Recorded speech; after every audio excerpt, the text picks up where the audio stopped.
Hello everyone. Welcome to Confessions Jury, where people put themselves on the spot, waiting for your judgment. Sit comfortably and listen carefully, as you're about to hear today's cases. You hold the hammer and you apply the law. Let us have your verdict down in the comments section. As always, don't forget to subscribe and like the video. Let's head on to our first case. Case 1. Am I the bad person for canceling on our family cruise? So, my parents wanted to do a cruise for the holidays. They invited me, 25F, my boyfriend, 27M, my brother, 28M, and his girlfriend, 26F. My brother, let's call him James, has always been the golden child. Some backstory. Back in high school, when James was discovered to be selling pills, he was just going through a phase. Meanwhile, when I got caught smoking weed, my parents threatened to kick me out. James lost his scholarship and dropped out of college 3 different times, but he's still perfect. I graduated a semester late and I didn't try hard enough. James still lives in the state where he attending college, and I live in my home state near my parents. He doesn't work, he's not currently in school. My parents buy him flights all the time to come visit, but don't buy me a flight to go see him or go anywhere else. My parents send him money for rent and life necessities. He bought a $2,000 dog recently with that money. When I got my first big job at age 22, my parents immediately kicked me off their insurance since I had the option of benefits. James was on their insurance until he turned 26. Last year, I got laid off and moved back in with my parents to save money. When I got my new job, my parents told me I needed to pay $10,000 in back rent, which was never discussed previously. I did finish paying it off and recently moved in with my boyfriend. This has been a pattern my whole life. James gets everything handed to him and I have to work my ass off. So, now to the cruise. My parents said they wanted to do this and bought tickets for themselves, James, and his girlfriend. They told me to get my own ticket since I have a well-paying job. I was super upset and told them it wasn't fair that I was the only one who had to buy their own ticket. My boyfriend couldn't come due to holiday plans with his own family. My parents said I was acting spoiled and that green wasn't a good look on me.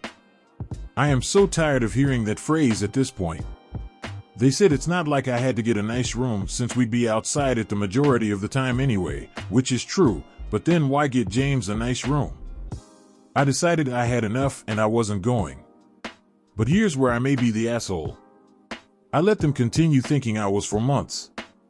Then, on the night before they left, they said to get to their house by 8 a.m. so we could start the drive to the port. At 8:30 that day, they start messaging me asking where I am. I texted them, since you didn't want to put the effort in to have me join you, I will be attending my boyfriend's Thanksgiving instead. Have a nice trip with your favorite child. Then I muted the chat. I talked to some friends about this, and some said it was petty of me to cancel with no warning, and others said I should have sucked it up and gone since I would have had fun when I got there. They've been on the cruise for a couple days now, and I'm starting to regret how I handled things. Yeah, I probably would have had fun, and it's not like I couldn't afford the ticket. I also could have handled the delivery better. But at the same time, I'm so sick of them treating me like this. So, am I the bad person for canceling on our family vacation? What do you guys think? Lay down your ruling in the comments section and let's move on to our next story. Case 2. Am I the bad person for cutting off my family after they didn't believe me about my cousin? I, 25F, cut contact with my family when I turned 18, and I've been estranged from them ever since, until recently. Growing up, I was part of what everyone else thought was a loving, close-knit family. We had regular family dinners, holidays, and vacations together.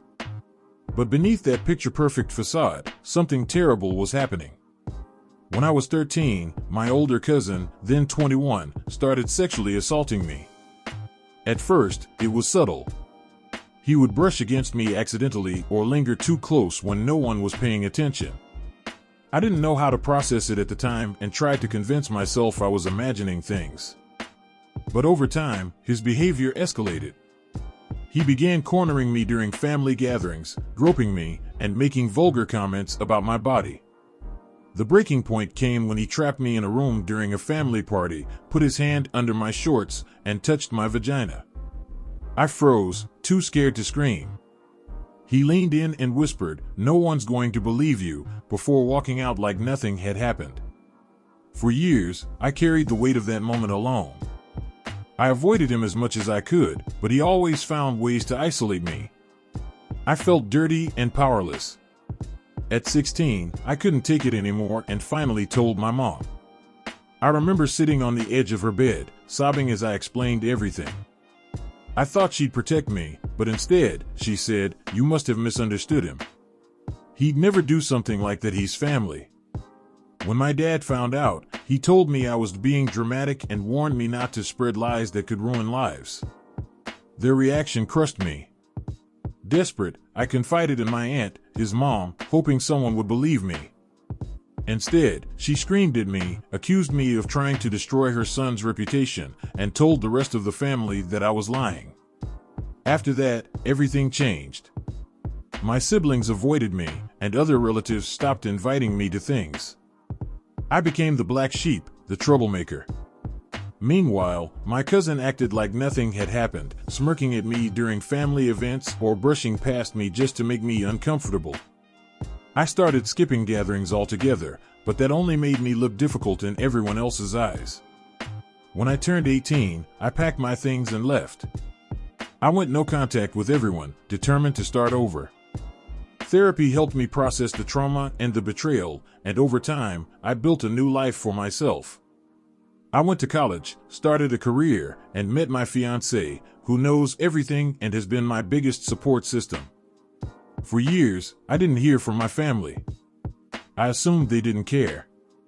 But a few months ago, after I announced my engagement, my parents reached out.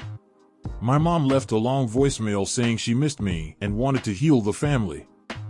My dad sent an email saying they regretted how things turned out and wanted to be part of my wedding. At first, I ignored them. But they kept reaching out, so I finally responded. I told them I'd only consider reconciling if they acknowledged what happened and apologized for not protecting me. My mom started crying, saying she was sorry for how things went, but refused to outright admit she'd failed me. My dad said, "We did the best we could at the time," which felt more like an excuse than an apology. Then, other relatives started reaching out, saying I needed to let it go for the sake of the family.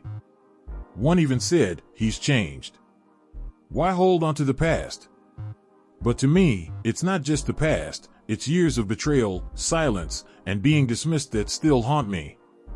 Am I being too harsh for refusing to reconcile unless they take full accountability? Or am I justified in keeping my distance from a family that chose their comfort over my safety? Am I the bad person? What do you guys think of this one? Let us know in the comments section, and let's move on to our next story. Case 3. Am I the bad person for being upset that my girlfriend left me stranded in the middle of nowhere after being triggered? For context, I recently transferred to a new college and I am an immigrant in this country. I met my girlfriend at a club and started dating about 3 months ago. Thing is, I was aware she had many mental complexities and I wasn't 100% familiar with this subject matter due to my upbringing, but I was trying hard for her because I knew I loved her. I haven't had much time to see her lately because of uni assignments and activities and stuff, but last weekend, I wanted to take her out on a date because I felt a big guilt and I knew that she didn't like being alone. I took her to a really nice farm area for a nice picnic. Afterward, we were having a good time, just strolling around, and then I picked up a flower and tucked it behind her ear just as what I assumed was a cute gesture. This, however, did not yield the reaction I expected. She started having a total breakdown. Like, she yanked it out of her hair and threw it really roughly on the ground, and I was freaked out and confused, like maybe she had an allergy or something. But no, she started accusing me of triggering her. And I just did not get it. She started screaming or whisper screaming about her mom, and I guess she had a flower-related trauma somehow. And then she started accusing me of doing that on purpose, and she started imploring me to get away. Then she ran and I was trying to go after her, but she got into her car and drove away and just left me there standing awkwardly and confused. Some days have passed with her not speaking to me.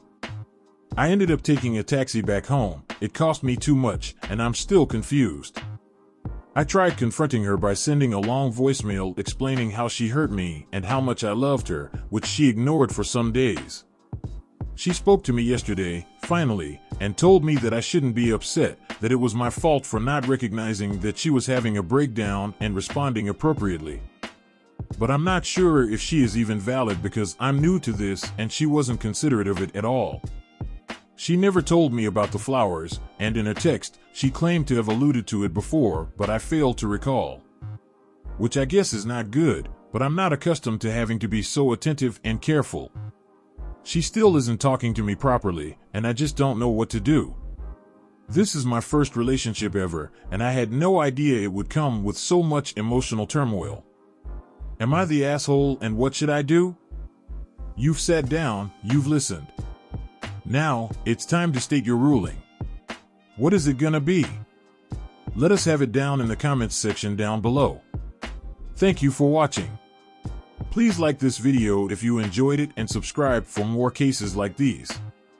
In life, we may run, but we can never hide from true justice. Stay safe, everyone.